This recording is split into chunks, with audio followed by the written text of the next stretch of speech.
Sot i kemi 29% që jetojnë me 1 euro. Kemi pas 400.000 euro shtesa sociale, sot i kemi 900.000 euro shtesa sociale. Shtesat sociale. Do më thonë, për herë të parë në një vend balkanik që synon Evropën, që synon Këshillin e Evropës dhe synon ta ketë pozitën më të mirën dhe më komode në Bashkimin Evropian me përkrajen e shteteve të fuqishme botërore dhe investimet kapitale dhe politikat sociale i ka në një vlerë.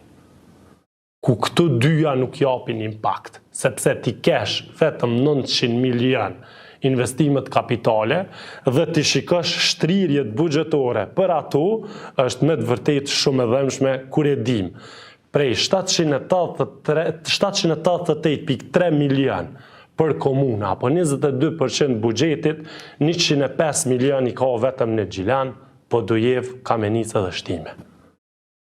Dhe kjo ke impakti që kë synon edhe këto komuna që nuk mundi ti kap, apo nuk mundi ti mashtron me ato investime, sepse para pak dite vetëm ju tha që në rast se doni me pas pare në komunën tuaj, duhet me urrështu tek ne. Të vogla janë 50 euro dhe 100 euro të politikave sociale. Më të rrezikshmet janë këto komunale. Do të thonë jena të fol për 15% të buxhetit në investime kapitali kanë 4 komuna. Po çka komuna tjera? Kemi bllokime të projektit ku publikisht merr guximin kandidati për kryeministër i Republikës Kosovës dhe thotë, me qëllim nuk ja kam dhënë. Se ju e keq përdorni. Do të thonë duhet me qenë vetëm i partisë ti që nuk e përdor. Është ekonomist i mirë, je ndërmarrës i mirë se jetë na.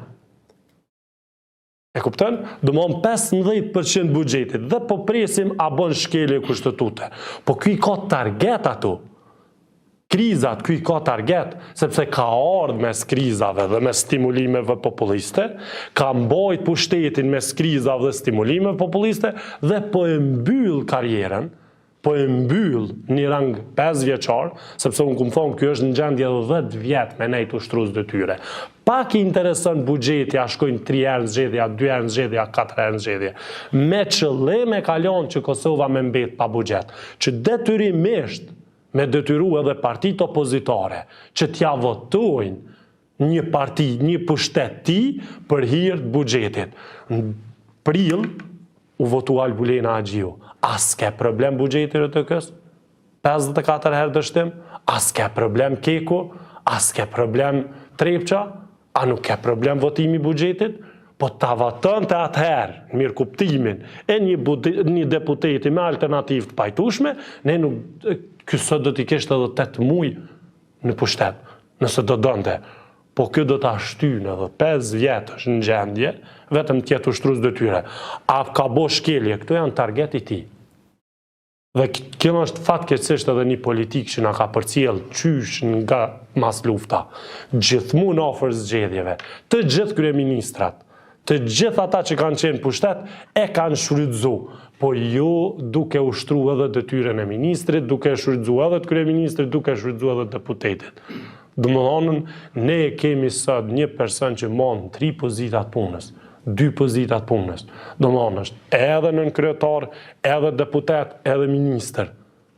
Vetëm ky pushtet ja jep këtë komoditet. A kemi buxhet real? Unë mendoj që buxheti për 2026 që është prezantuar nga kryeministri nuk është real. Është minimali i mundshëm që ta shfrytëzon që mandatin kur zgjedhet edhe presidentja, ky ta qetë si sukses dallimin mes tetorit 2025 dhe prillit 2026 ta kinsështë rrit buxheti në ato norma financiare ku i ka. Do të flasim siguri edhe për këtë në vazhdim.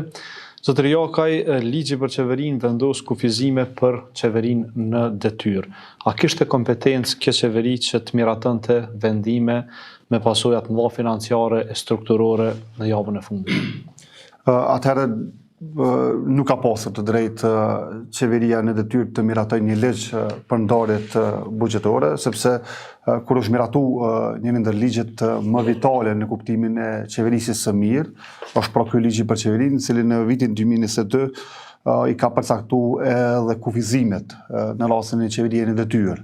Dhe këto kufizime kanë qenë që të mos miratoj ligje, përveç punëve të përditshme dhe punëve të cilat i ka në planin vjetor të punës. Një përjashtim që është bërë për qeverinë në detyrë ka qenë miratimi i buxhetit për vitin e ardhshëm, por qeveria në detyrë nuk konsiderohet kjo aktualisht. Çfarë qeveri është kjo aktualisht? Kjo qeveri është një qeveri që ka kaluar mandati në kuptimin e lidhjes që ka pasur me legislaturën e kaluar, pra data 22 mars kur është themeluar, 2021 është data kur i ka filluar, dhe data kur i ka përfunduar është data 22 mars 2025. Pra një qeveri do të konsiderohej në detyrë e cila është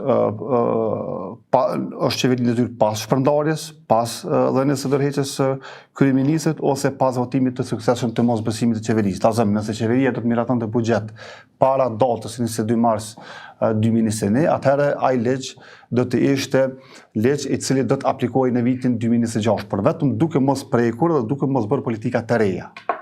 Sepse politika e re është me vendos pensione shtesë, politika e re është me vendos pagë të 13, pagë të re minimale dhe të tjera çështje që mund të vinë ose projekte të reja infrastrukturore, sepse qeveria në detyrë nuk e din nëse do të jetë ajo qeveri tjetër e legislaturës vijuese. Ne aktualisht e kemi të faktuar që qeveria në detyrë e cila është aktualisht nuk është qeveri e legislaturës së nëntë dhe nuk u prodhu qeveria e legislaturës aktuale me 26 tetor të muajit kalum.